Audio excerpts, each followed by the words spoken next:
পৃথিবীর ঝুঁকিপূর্ণ বিমানবন্দরের একটি নেপালের ত্রিভুবন আন্তর্জাতিক বিমানবন্দর। সেখানেই 2018 সালে 71 আরোহী সহ বিধ্বস্ত হয় ফ্লাইট 211। ওই ঘটনায় প্রাণ হারান 51 জন। দুর্ঘটনার 7 বছর পর 22 জুলাই মঙ্গলবার এ সংক্রান্ত বিস্ফোরক প্রতিবেদন সামনে এনেছে নেপালের দ্য কাঠমান্ডু পোস্ট। প্রতিবেদনে দাবি করা হয়েছে, এ সংক্রান্ত ঐতিহাসিক রায় দিয়েছে কাঠমান্ডু জেলা আদালত, যেখানে দুর্ঘটনায় নিহত যাত্রীদের পরিবারকে সম্পূর্ণ ক্ষতিপূরণের নির্দেশ দেন আদালত। রায়ে আদালত জানান, বিমা কোম্পানি থেকে প্রতি পরিবারকে $20,000 করে যে ক্ষতিপূরণ দেয়া হয়েছিল, তার বাইরে $27,40,000 পরিশোধ করতে হবে ইউএস বাংলা এয়ারলাইন্সকে। ক্ষতিপূরণের অর্থ দেয়া হবে দুর্ঘটনায় ক্ষতিগ্রস্ত 17টি পরিবারকে।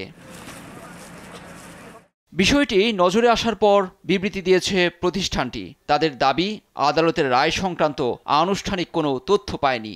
আদালত আদৌ এমন কোনো রায় দিয়েছেন কিনা এ নিয়েও প্রশ্ন তুলেছে ইউএস বাংলা। বিষয়টি নিয়ে প্রতিষ্ঠানটির লিগ্যাল টিম কাজ শুরু করেছে বলেও জানানো হয়েছে বিবৃতিতে। ত্রিভুবনের ছোট রানওয়ে, ব্যস্ততম বিমানবন্দর, আবহাওয়া অনুকূলে না থাকা ছাড়াও দক্ষ লোকের অভাবে প্রায়শই দুর্ঘটনা ঘটে। বিমানবন্দরে নিয়োজিত কর্মীদের সক্ষমতা নিয়েও আছে প্রশ্ন। অবতরণের সময় চ্যালেঞ্জের মুখে পড়তে হয় পাইলটদের। লুৎফর কবির, নিউজ ডেস্ক, দেশ টিভি।